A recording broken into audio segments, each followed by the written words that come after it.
বাংলাদেশের রাজনীতিতে আওয়ামী লীগের ভবিষ্যৎ কি? কেউ বলেন আওয়ামী লীগ নিষিদ্ধ হবে, আওয়ামী লীগের রাজনীতি করার অধিকার নেই। কেউ বলেন আওয়ামী লীগকে পরিবর্তিত হইতে হবে, তাহলে তারা রাজনীতি করতে পারবে। নানা রকম পরিকল্পনা, নানা রকম বক্তব্য, নানা রকম বিষয় আসছে। এই কারণে যে গত 7 মাস, 7.5 মাস, 8 মাস হতে যাচ্ছে, আওয়ামী লীগ আসলে যে কি করবে আওয়ামী লীগ নিজেও জানে না। মাঝে মধ্যে শেখ হাসিনা ওই ভিডিও কলে যুক্ত হন, এলোমেলো কিছু কথাবার্তা বলেন, তাতে দল পুনর্গঠিত হবে বা দল যে কোথাও কোনো কেন্দ্র থেকে পরিচালিত হচ্ছে তার কোনো আলামত নেই। এমনও তো হয় যে যখন নাকি কোনো দল টিকতে পারে না, তখন তারা বিদেশ থেকে একটা কেন্দ্র করে, সেখান থেকে দলের বক্তব্যগুলো আস্তে আস্তে তারা প্রচার করে যে দল এটা ভাবছে ওইটা ভাবছে বিভিন্ন ইস্যুতে। কিন্তু এই আওয়ামী লীগ বাংলাদেশের সমসাময়িক কোনো ঘটনা, কোনো বিষয় নিয়ে এখন তার কোনো বক্তব্য নেই। শেখ হাসিনার যদি অডিও শোনেন, একটাই বলবে যে আমার কি অপরাধ। এই উনার কি অপরাধ উনি আজ পর্যন্ত বুঝে উঠতে পারতেছেন না। সারা দেশের মানুষ জানে যে ওনার কি অপরাধ, শুধু উনি বুঝতে পারেন না। কিন্তু ঘটনা হলো যে আমি তুমির ব্যাপার না তো, এটা একটা দল, এত বড় একটা দল, সেটা কি বিশ্বের কোনো একটা জায়গা থেকে তার মানে নতুন পরিকল্পনা, নতুন বক্তব্য সেটা কি করতে পারে না? এটাই আমার কাছে অবাক লাগে।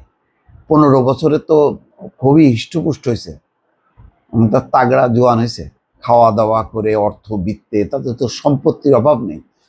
কিন্তু ওই যে চিন্তা চেতনা এবং নৈতিকতার দুর্বলতা, দল নিয়ে দেশ নিয়ে ভাবনা তাদের নেই, এটা আরো স্পষ্ট হচ্ছে। যাই হোক, প্রধান উপদেষ্টা আজকে একটা কথা বলেছেন আওয়ামী লীগকে নিয়ে। তিনি বলেছেন আওয়ামী লীগকে নিষিদ্ধের পরিকল্পনা নেই, নির্বাচন পেছাবে না। খুব ভালো কথা। তাহলে বোঝা যাচ্ছে যে নির্বাচন পেছাবে না মানে ডিসেম্বর থেকে পেছাবে না নাকি জুন থেকে পেছাবে না, এটা স্পষ্ট না। কিন্তু গুরুত্বপূর্ণ বক্তব্য হচ্ছে আওয়ামী লীগকে নিষিদ্ধের পরিকল্পনা নেই। আওয়ামী লীগকে কি হবে? আওয়ামী লীগের যেসব নেতারা, মন্ত্রীরা যারা অপরাধ করেছে, হত্যাকাণ্ডের সঙ্গে যুক্ত ছিলেন, তাদের বিচার হবে। আওয়ামী লীগকে নিষিদ্ধ করার তো দরকার নেই। এ অতীতে জামাতকেও কিন্তু আওয়ামী লীগ নিষিদ্ধ করেনি। শেষ সময় একেবারে যখন কি মাথা আওলায় গেছে, তখন তারা দলকে নিষিদ্ধ করছে। কিন্তু তার আগ পর্যন্ত কিন্তু জামাতের অনেক নেতাদের ষড়যন্ত্রমূলক পরিকল্পিত বিচার করে তাদেরকে ফাঁসিয়ে দিছে, কিন্তু জামাতকে কিন্তু নিষিদ্ধ করেনি। তো ডক্টর মোহাম্মদ ইউনূস তার পক্ষ থেকে তো এটা আরো অসম্ভব ব্যাপার, এরকম তিনি চিন্তাই করবেন না, এবং সেটাই তাই। আওয়ামী লীগকে নিষিদ্ধের পরিকল্পনায় নেই। এটা কোথায় বলেছেন?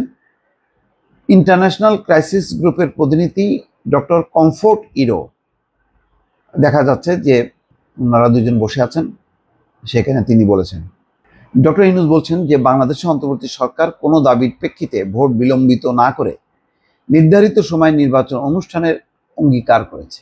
এটার জন্য দাবি করতে হবে না। ভালো। আওয়ামী লীগকে নিষিদ্ধ করার কোনো পরিকল্পনা অন্তর্বর্তী সরকারের নেই, তবে দলটির নেতৃত্বের মধ্যে যারা হত্যা, মানবতা বিরোধী অপরাধের অভিযোগে অভিযুক্ত, সেই ব্যক্তিদের দেশের আদালতে বিচার করা হবে। বৃহস্পতিবার ডক্টর কমফোর্ট ইরোর নেতৃত্বে ইন্টারন্যাশনাল ক্রাইসিস গ্রুপের একটি প্রতিনিধি দলের সঙ্গে বৈঠকে প্রধান উপদেষ্টা এসব কথা বলেন। পরে প্রধান উপদেষ্টার প্রেস উইং থেকে পাঠানো এক বিবৃতিতে এই কথা জানানো হয়। বিবৃতিতে বলা হয়, সরকার নির্বাচনের জন্য সম্ভাব্য দুটি সময়সীমা নির্ধারণ করেছে। এই তারিখ পরিবর্তন হবে না, একটা ডিসেম্বর আর একটা হলো জুন। প্রধান উপদেষ্টা বলেন, রাজনৈতিক দলগুলো যদি নির্বাচনের আগে সীমিত আকারে সংস্কার চায় তাহলে ডিসেম্বর, আর বৃহত্তর সংস্কার প্যাকেজ চাইলে আগামী বছরের জুনের মধ্যে নির্বাচন হবে। আসন্ন নির্বাচন অবাধ ও সুষ্ঠু হবে উল্লেখ করে তিনি বলেন, নির্বাচনের তারিখ পরিবর্তনেরও কোনো কারণ আমাদের কাছে নেই। যাক, একটা ভালো তিনি বলেছেন যে আওয়ামী লীগ নিষিদ্ধের পরিকল্পনা। আমারও ধারণা যে আওয়ামী লীগ নিষিদ্ধ করার করে এটা বিতর্কিত হবার কোনো কারণ নেই। এটা পশ্চিমা দুনিয়া, মানবাধিকার সংগঠন কেউ এটা সমর্থন করবে না। দর্শক ভালো থাকবেন, আল্লাহ হাফেজ।